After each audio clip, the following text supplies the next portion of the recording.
Yes, students, hello, how are you? I hope you all are fine, you all are great, and you all are happy. And also taking care of your studies too. आप अच्छे से पढ़ भी रहे हैं, right? So now, as you all know, this is English class, particularly the English grammar class. And the topic that we are going to take is, we can say, a basics of English. ठीक है, उसको क्या होता है, अगर आप सही positions पे, सही प्लेसेस पे आप उसको अगर रखते हो, लोकेट करते हो, this is going to make your language beautiful, make your language sensible and make your language attractive. So होता क्या है ना, in present time English is must, whether you need to write anything or whether you are speaking to someone. So English जो है उसे बहुत priority पे रखा जाता है. And English always looks graceful if it is spoken correctly and if it's written correctly. मतलब errors नहीं होने चाहिए. In order to reduce the errors, we need to have the basic knowledge of very small words that we can say, कि हमें छोटे छोटे words की knowledge होनी चाहिए जिससे कि ये चीज क्लियर हो पाए कि अल्टीमेटली जो हम चीज जहां पे लगा रहे हैं क्या वो वहां के लिए है या नहीं. जैसे मैं अभी आपको यहाँ पे पढ़ा रही हूँ और मुझसे आप पूछते हो what is your name ma'am, so what I will say, my name is Sheetal, right? And if I say my name are Sheetal, so is it correct? No. आप सीधा क्या कहोगे, मैम को तो ये भी नहीं आता बताना कि मैम का नाम क्या है, मैम को तो ठीक से ये भी नहीं बोलना आता. Why? Because मैंने गलती क्या की, जहां पे मुझे is लगाना चाहिए था वहां पे मैंने क्या लगा दिया, are. So basically the thing that you have to keep in your mind is that every word has its specific place. And if it is not placed at that specific place, it's going to create errors. बहुत errors आ जाएंगे. And in order to reduce the errors, you should have a thorough knowledge of each and every topic. So for that, we are going to take a very small and very interesting, we can say, topic, that is determiners. ठीक है? Determiners. Okay? Determiners bye it's name, आप इसको break करके देखो. Like हम prepositions करते हैं तो हम क्या करते हैं, उसे ब्रेक करते हैं प्री प्लस पोजिशन. तो बहुत चीजें उसके from its name it's clear that what we are talking about. Similarly when we break its name it's determiners. तो टेक डिटरमाइन. डिटरमाइन मीन्स किसी चीज को निश्चित करना. निश्चित इज दैट इज कि ये चीज फिक्स है या नहीं है. इस चीज का निश्चय करना मतलब डिटरमाइन करना. That whether I am talking of an elephant and I am talking of a particular elephant, so ये चीज निश्चित इस डिटर्मिनर से होगी कि मैं ऐसे ही किसी भी एलिफेंट की बात कर रही हूँ और I am particularly talking about a specific elephant जिसके बारे में मुझे बात करनी है. So ये चीजें क्या है, ये उस नाउन को निश्चित करने का काम करेंगे, डिटरमाइन करने का काम करेंगे. Those words are known as determiner. Now, expanding the topic, जब आप determiners की बात करते हो, like each and every topic of English grammar, determiner also has some parts. We can say types. So types of determiners, we can say the first one is what? First one is articles. Okay. Second one is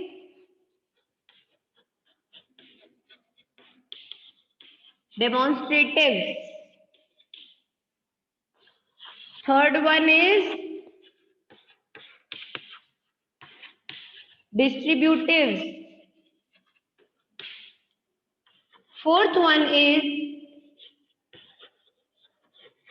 possessives. Fifth one is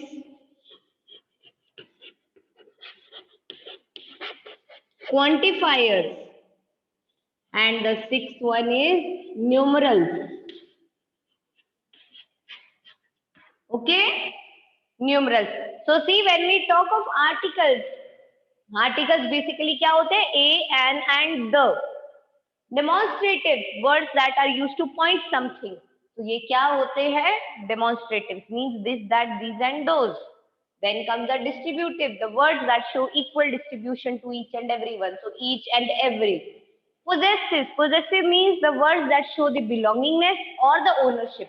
Those are known as possessive, like my, your. Okay.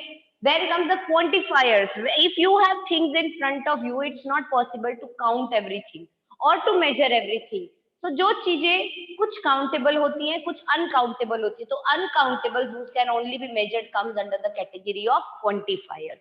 Some, much, more, ये सब क्या है? Quantifiers. Numeral means which can be counted. That is 1, 2, 3, 4, first, second, third, fourth, all those comes in the category of numerals. Okay, so now we will take it one by one. So first of all, we will take the articles.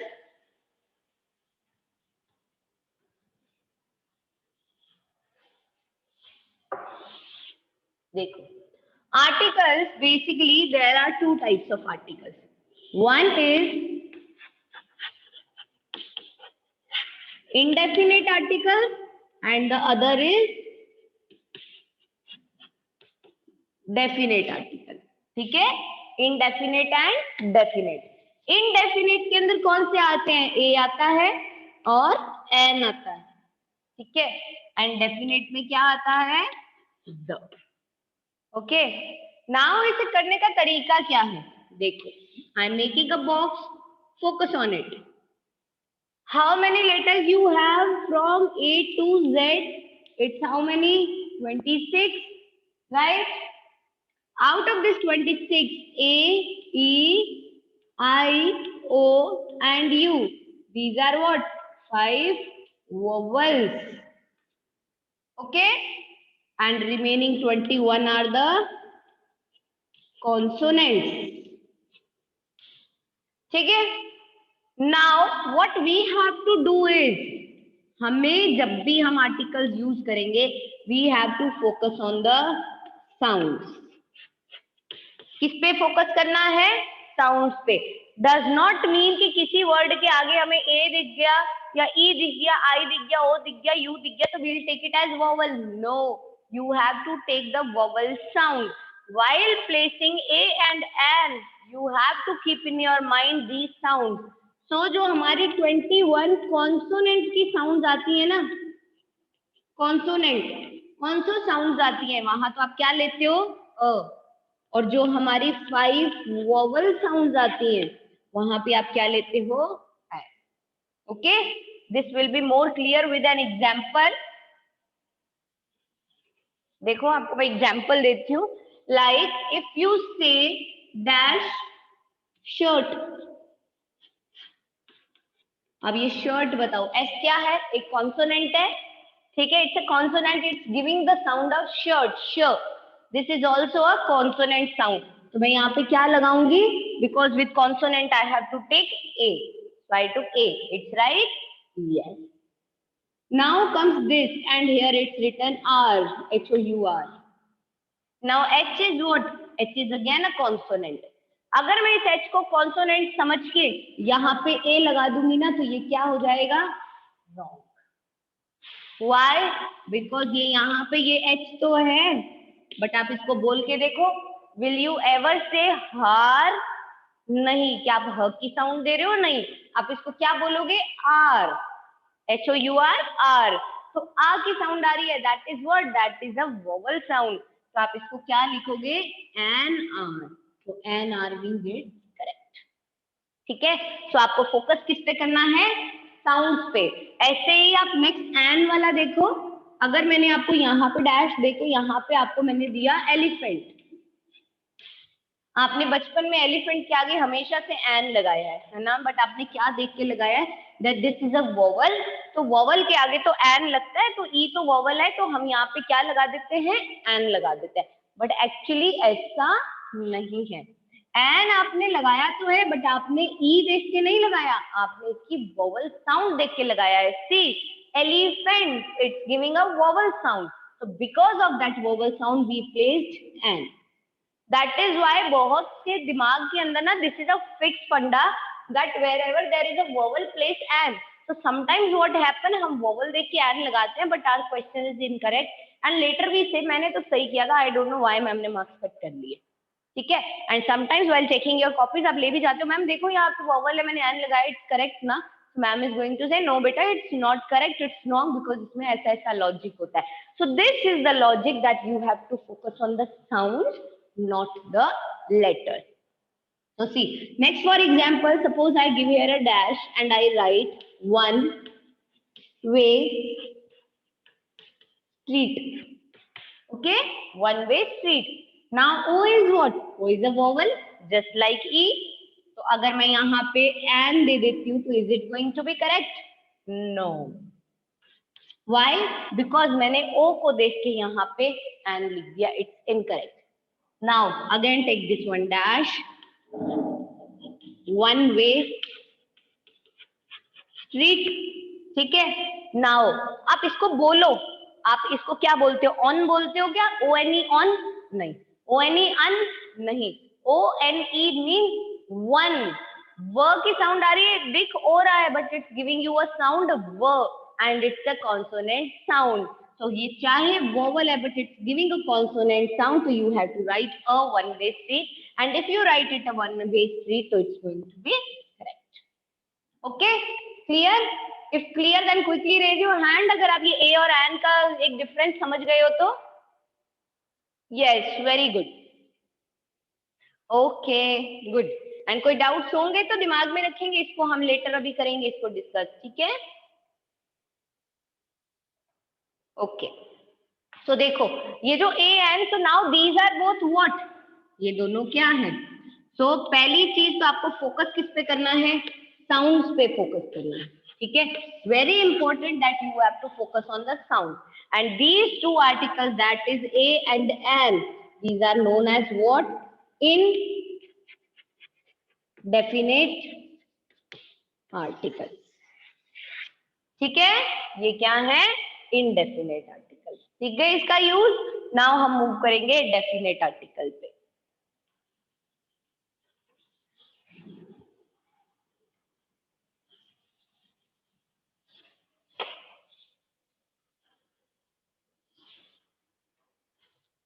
देखो अब next है हमारा definite article, that is the.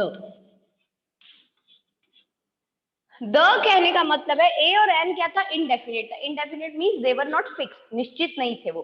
हम shirt की बात कर रहे हैं तो कोई भी शर्ट हो सकती है. हम अगर वे और स्ट्रीट की बात कर रहे हैं तो वो कोई भी हो सकती है. It was not definite, but the means it's definite. Now if I से, आप किसी भी बच्चे के लिए बोल रहे हो ma'am she is toll.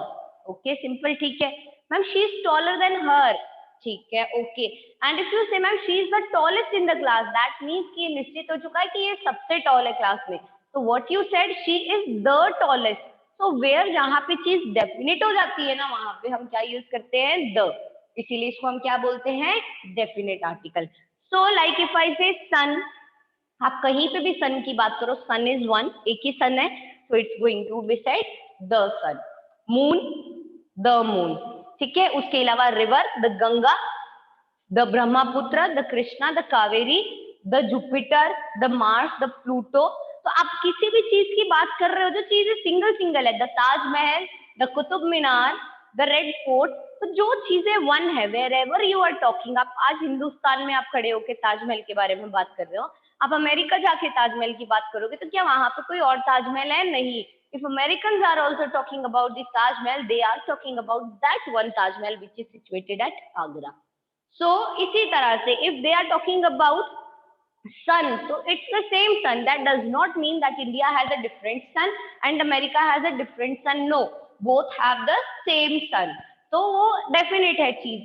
So this way हम the को use करते हैं और singular thing, जो चीज सिंगुलर होती है, जो चीज फिक्स होती है, ठीक है, जो चीज वन होती है, रीस्टेट.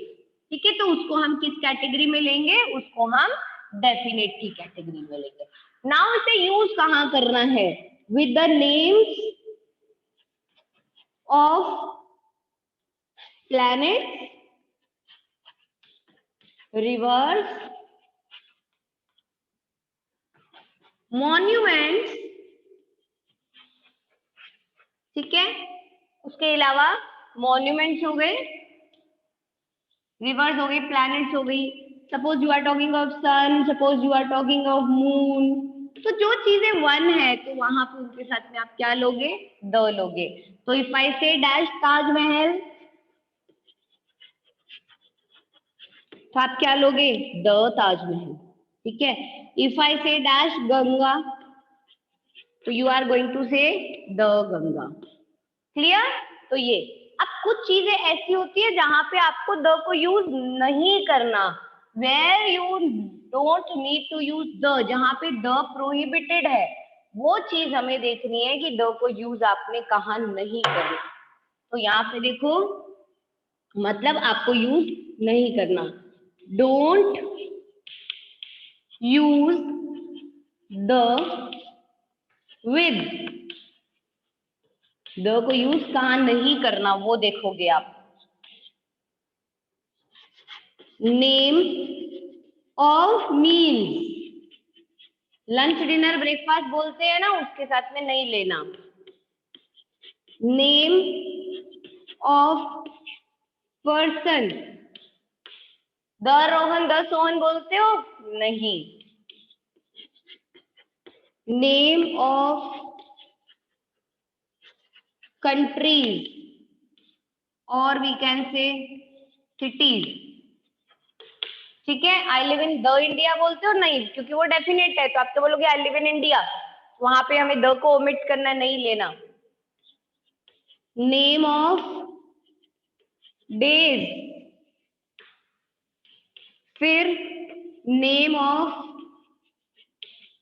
मंथ्स, नहीं लेते, ठीक है। And last but not the least, name of relations, the father, the mother, the brother, the sister बोलते हो कभी, नहीं। So the name of the meal, dinner breakfast lunch, उसके साथ में आप द को यूज नहीं करते, ठीक है। डू नॉट यूज द को आपको यूज कहा नहीं करना।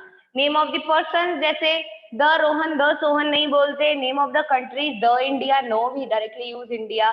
Name of the day, the Monday, the Sunday, the Tuesday, the Wednesday, no. The January, the February, नहीं।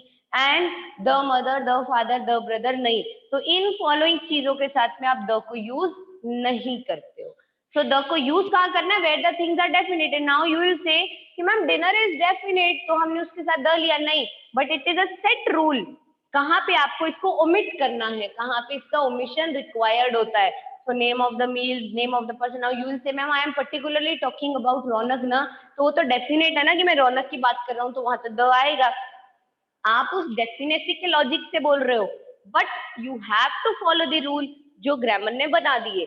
अब मुझे, मेरा मन करता है मैं और को कहीं पे भी यूज करूं, but can I use it anywhere? No, I have to follow those rules which are made by the grammarian. तो ग्रामेटिशियंस ने ये भी रूल्स बना दिए कि यहाँ पे हमें द यूज नहीं करना, दैट मीन्स हमें नहीं करना, and we have to follow them. So these are the places where you have to omit the. Clear?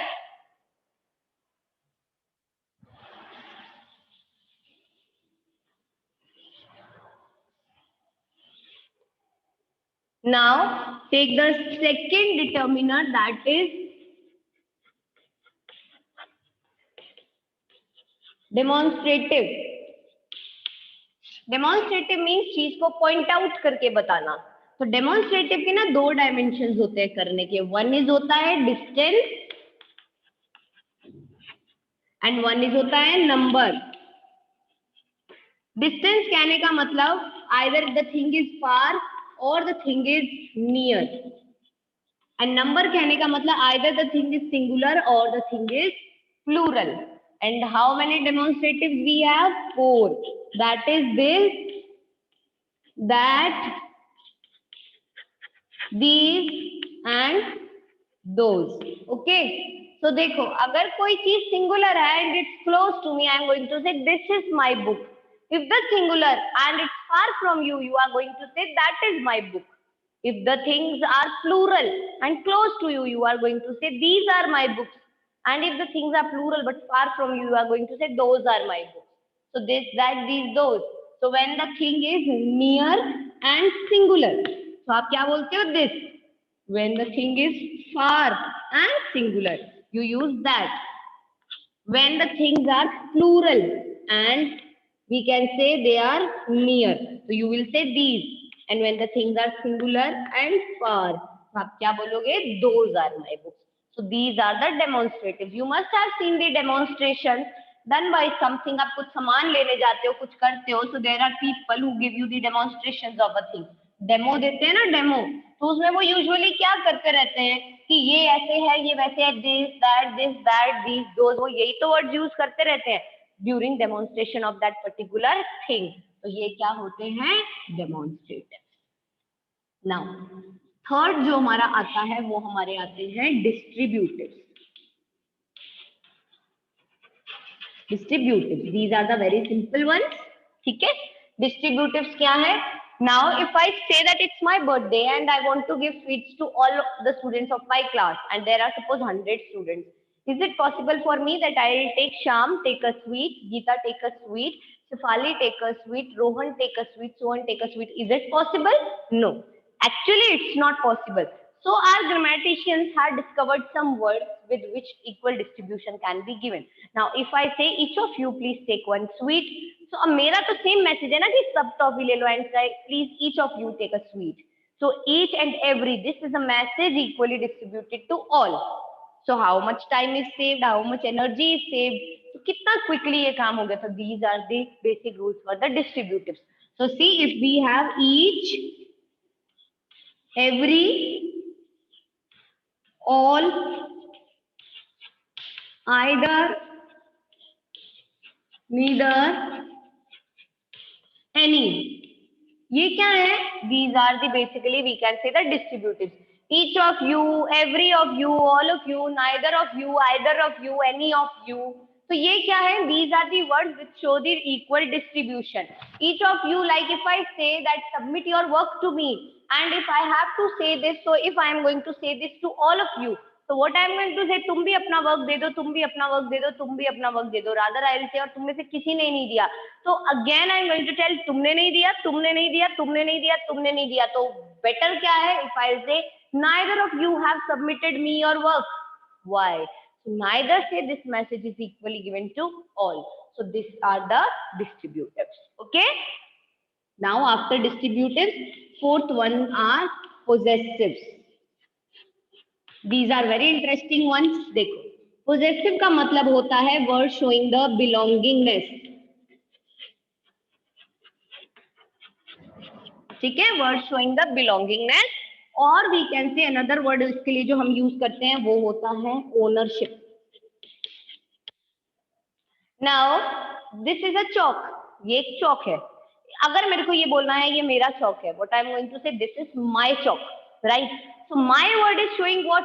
My is showing the belongingness. My से पता चल रहा है इसका पोजेशन किसके पास है.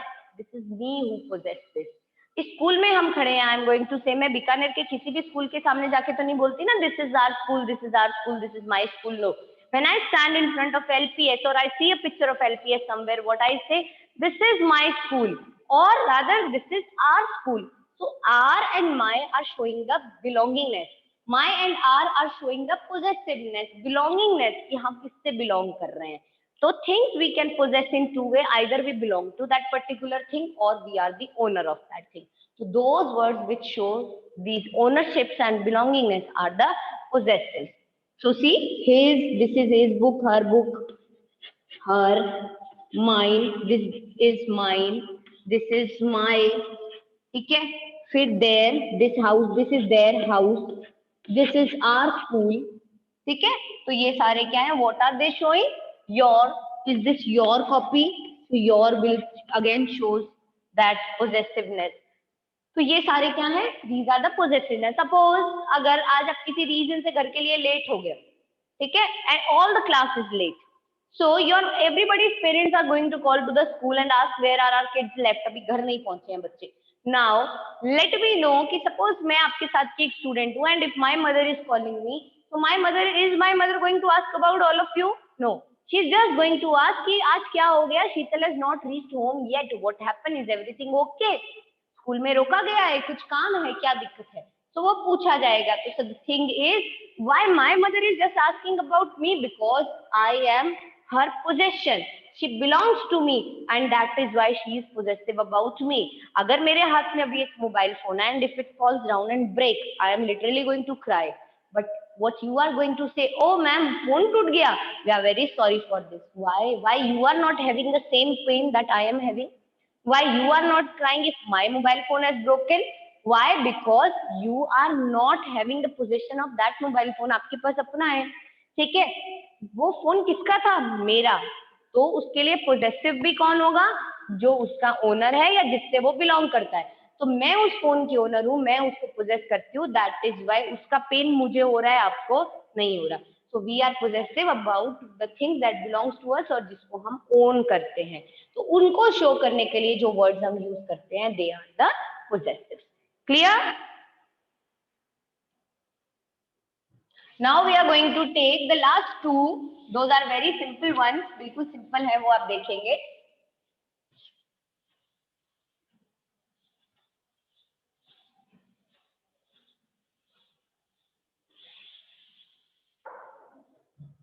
चलो देखो, फिफ्थ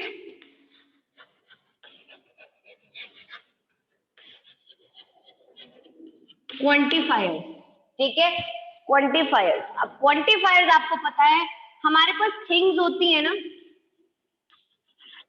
थिंग्स या तो काउंटेबल होती हैं या फिर अनकाउंटेबल होती हैं, वी ऑल नो, ठीक है, आइदर इट्स काउंटेबल और अनकाउंटेबल। काउंटेबल मतलब जिसे आप काउंट कर सकते हो, and uncountable means, countable means can be counted, ठीक है, can be counted, and uncountable means it can be measured, it can just be measured, either it can be counted or it can be measured। तो जो countable होता है उन्हें तो आप count कर लोगे, और जो अनकाउंटेबल है उसे आप मेजर करोगे। तो basically this shows the quantifiers. तो क्वांटिफायर्स की जब हम बात करेंगे तो हमारे पास कुछ क्वांटिफायर्स होते हैं, like what, we have quantifiers like जो अनकाउंटेबल काउंटेबल क्वांटिफायर्स होते हैं, ठीक है, काउंटेबल वंस, वो हमारे पास कौन से होंगे? Like suppose many, many can be counted, yes, ठीक है। उसके बाद में मैनी एक काउंटेबल उसमें आ जाएगा। उसके बाद में हम इसको ले लेंगे few, few also comes under the category of countable. Now when we move to the uncountable category, जिसको आपको सिर्फ मेजर करना है, तो उस कैटेगरी में कौन आएगा? सम, मच, मोर, लिटिल, एनी, ठीक है। तो ये वो हार्डली, ये सारे क्या है? These are the uncountables and these are the countables, all these are the quantifiers. Now इसमें सोचने वाली चीज ये होती है, when it comes to few and little, confusion सिर्फ यहीं पे होता है, फ्यू और लिटिल में। अब फ्यू में हमारे पास तीन आ जाते हैं, a few, the few and few itself जो होता है। ऐसे ही लिटिल में we have little, a little और द लिटिल, ठीक है। तो सबसे पहले जो देखो, जो काउंटेबल होगा वहां पे आपने क्या लिया? फ्यू, और जो अनकाउंटेबल होगा वहां पे आपने लिया little. Now the variations are, जब चीज बिल्कुल नहीं के बराबर होती है ना, तो आप क्या लेते हो? आइदर यू टेक फ्यू और little, that according to countable uncountable. जब चीज थोड़ी सी ज्यादा होती है बट सफिशिएंट नहीं होती, तो आप लेते हो अ फ्यू और अ लिटिल। वेन थिंग्स काफी तो नहीं होती, बहुत तो नहीं होती, बट जितनी ही है ना उतनी है। आपके पास 1000 रुपीज तो नहीं है, आपके पास टोटल कितने हैं? 5, वो भी बहुत ज्यादा नहीं है, बट आपके पास है कितने? बस मेरे पास तो 5 ही हैं, जितने हैं बस यही है। तो वहां पे हम लेते हैं द फ्यू और the little.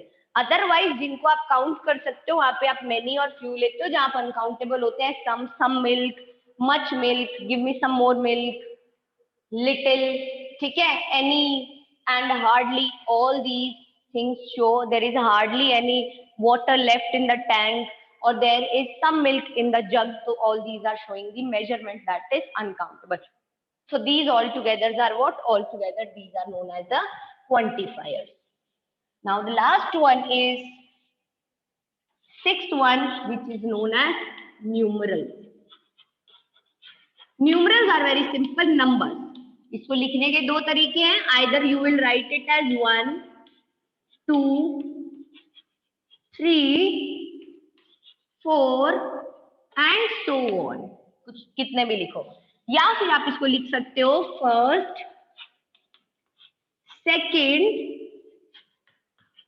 Third fourth and so on, जितना आप चाहो लिख सकते हो। सो न्यूमरल्स मीन्स नंबर्स जिनको आप अच्छे से इजीली आप गिन सकते हो। तो आप चीजों को जब न्यूमरल्स में लिखोगे, या तो आप उसको 1 2 3 4 5 6 7 8 9 10 लिखोगे, या फिर आप न्यूमरल्स कहीं पे अगर मेंशन कर रहे हो एज अ डिटर्मिनर, तो आप बोलोगे first second third fourth fifth six seventh eight nine tenth and so on, जो भी हो। So this way these are the numerals. Understood? So this was the topic, we can say determiners, and इस determiners के अंदर हमारे पास में 6 determiners आए थे, और वो कौन कौन से थे? The 6 determiners were articles, demonstrative, distributive, possessive, quantifiers, and numerals. All together they complete our topic determiner.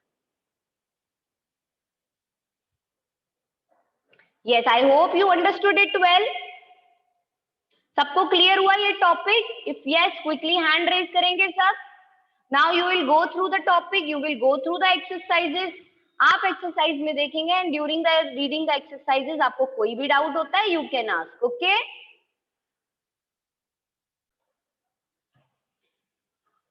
Okay, so students, your hand raising shows that you have understood the topic well. Still, go through the topic, go through your books nicely, do the exercises, and if there are any doubts, we are here to solve your doubts anytime so you can clear.